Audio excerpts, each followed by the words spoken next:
Hello, my name is Alexis Schramel, and I'm excited to share my studio practice with you today.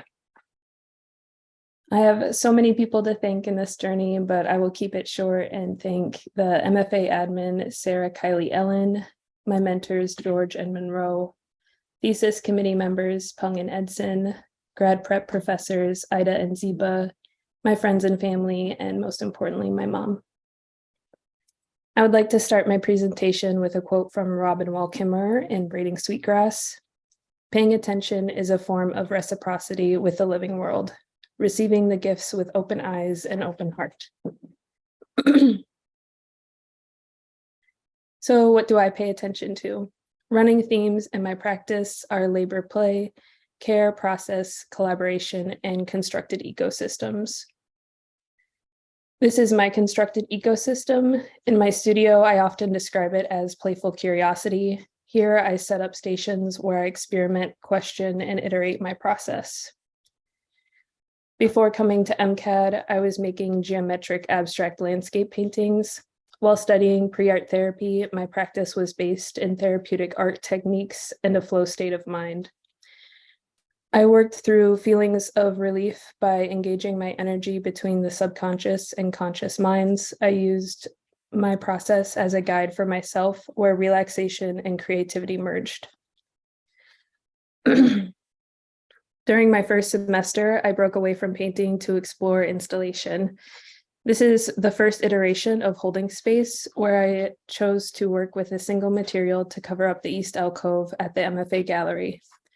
During this process, I was interested in how light affects perception of space as cool light comes in during the afternoon and warm light is continuously present above. Behind the material along the east side, windows open to create a breathing effect. Here is a video documenting this iteration. During this installation, my friend was murdered. I was unable to attend the funeral and found myself containing overwhelming energy within my body.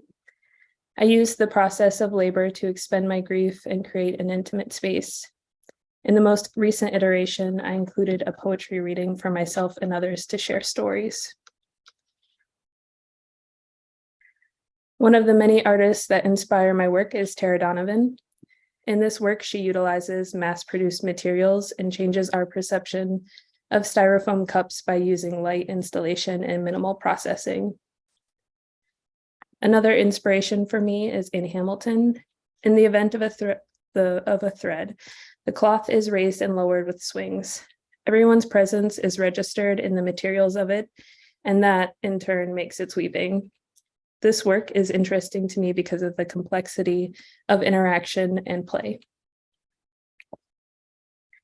I grew up in the driftless region of Northeast Iowa.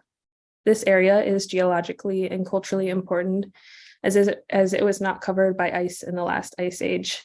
Steep hills, forested ridges, deeply carved river valleys, and karst geology with spring-fed waterfalls and cold water trout streams.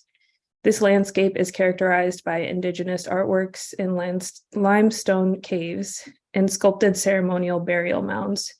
This landscape is characterized by history of agriculture, quarrying, and construction. On the left, you can see overlaid maps from Google and native land territories. This image is also composed of different points of places I've lived.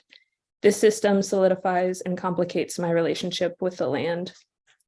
The original people to occupy my hometown of Guttenberg, Iowa, are ancestors of the Ho-Chunk Nation, the Sauk, and the Fox. Currently, I am located on the unceded territory and homeland of the Anishinaabe and Dakota people. In this experiment, I carried a foam board on my favorite hikes in Northeast Iowa to learn how light works in different settings. Through this process, I learned that although the foam board is an addition to the space, it is perceived as a subtraction through the photo process. I asked myself questions like, what is missing, if anything is missing? During this experiment, I also explored the material quality of the foam board. As you can see here, the foam board acts as a surface for light to be reflected on, becoming an analog version of a digital blending process. How do I sense this place or a place? Growing up adjacent to farmers and working in community gardens, I find myself rooted in collaboration with humans and non-humans. I found these experiments to be more directed relationships with reality and the contemporary world. This is a picture of my mom tending to our garden. More recently, I understand the way I work with materials is learned through generational carried memories of curiosity, labor, and care. By relaxing into the process, I find myself exploring the interconnectivity of shared knowledge. I question the dominant ways of art making and working which value efficiency and ability over life itself.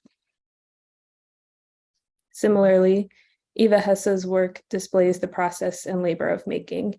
She uses non-traditional art materials arranged in ways that suggest moments of quiet reflection on the world around us. Tomas Saraceno is a longtime inspiration. He collaborates with non-humans to make artwork. In Spider/Web, he works with spiders to celebrate the radical interconnectedness of all things, both living and non-living. His art acts as a system against extraction and serves as spaces of care and attention. I spend a lot of time writing, reading, and eating by an oak tree nearby. While building this relationship, I created paper from the surroundings of the tree using grass, bark, and leaves. I gave this paper back to its home as a way of reflecting on our relationship in a gift-giving economy. During my second iteration of this work, I wrote notes of appreciation, questions, and poetry on the handmade paper. I asked questions like what I could give to the tree. As a tool, art is a tool that can be used to address the nature of change. Art can be a gift, so I ask myself what types of gifts do I want to share? Recently, my practice has involved new layers of understanding myself and my family history. For most of my life, I've had a tattered relationship with my mom, and I resented some of the choices she made. But I learned that we have multiple generations of diminished mother-daughter relationships. In Bring It to Me, I reflect on the negative energy I brought to our relationship by physically cutting into the first layer of SCOBY. SCOBY stands for Symbiotic Culture of Bacteria and Yeast. It is a living fermented tea used to make kombucha. The first layer of SCOBY is called the mother. New cellulose layers grow on top of it. Each layer is called the child. New layers will grow when the mother is kept healthy and through its environment and nutrition. I feed this artwork sweet black tea. I offer gifts such as images of my mother and I growing up, letters, poems, seeds, roots, and flowers we've shared memories with. I felt shitty about resenting my mother's decisions, and as an adult, I have a better understanding. Instead, I am finding a new way to celebrate this connection. Through feeding the SCOBY, I reflect on our past and hope to grow a new, healthier relationship. Thank you for sharing this time and space with me. If you would like to see my most recent iteration of Holding Space, it is installed at the at the MCAD library gallery until Friday. And now I'm open for questions. All right. Thank you so much, Alexis. Wonderful to hear you speak about your work and to see some of it again. Let's see if we have some questions popping up. Max says, great job, Alexis. Can you talk more about the process of making paper? Yeah, making paper for me is really fun because it's such a collaborative process. You need materials first that you can either use from recycled paper or gather from anything that has cellulose in it. Often the paper making process, I collaborate with friends to make paper. People are very curious on how this is made. And it takes hours of cooking down materials with soda ash and then beating them through a beater. And then finally you can make more decisions about if you want to make sheets or if you want to make sculpture. So for me, it's just like a really fun process that both like includes my experimental process and also collaboration. Wonderful. Thank you. Nick says, the color white as seen in many of your recent projects, is this a thread or a coincidence?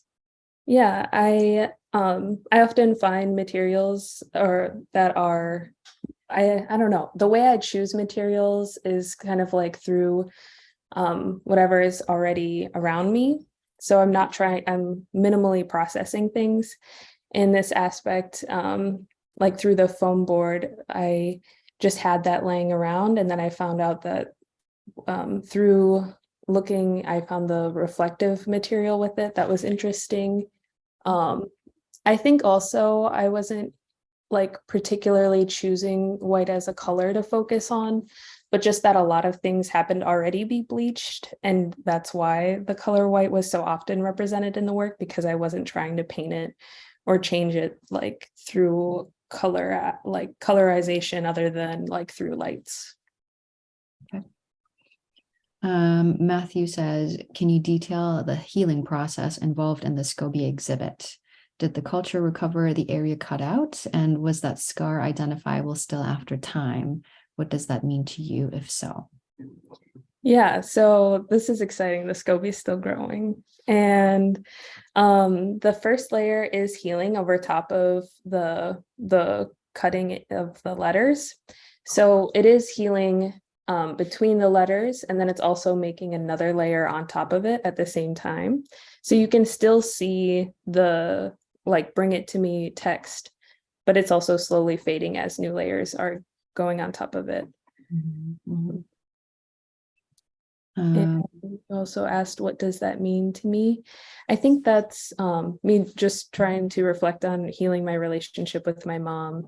And I feel like the SCOBY just worked really well as a medium for that. Mm-hmm. Makes sense. Sorry, Ziba had a comment up top. I thought it was just a comment, but it's actually a question. I wonder if your art therapy experience has informed your studio practice. Totally. Totally. I feel like I'm using art to reflect on like the things that are going on right now, like within me and within the things that I'm using. So it's like art making is me processing life that's going on. Mm-hmm.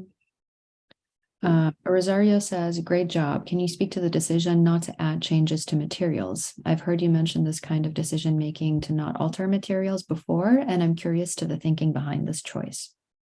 Yeah, I think it's interesting to find new ways of exploring material, whether like I also have a background in collage and in recontextualizing materials. I like that I'm not changing it, but I'm changing an aspect to how you relate to it. So I like the changing of like being really site specific rather than changing the material, so you can see how it interacts with other materials differently rather than itself changing.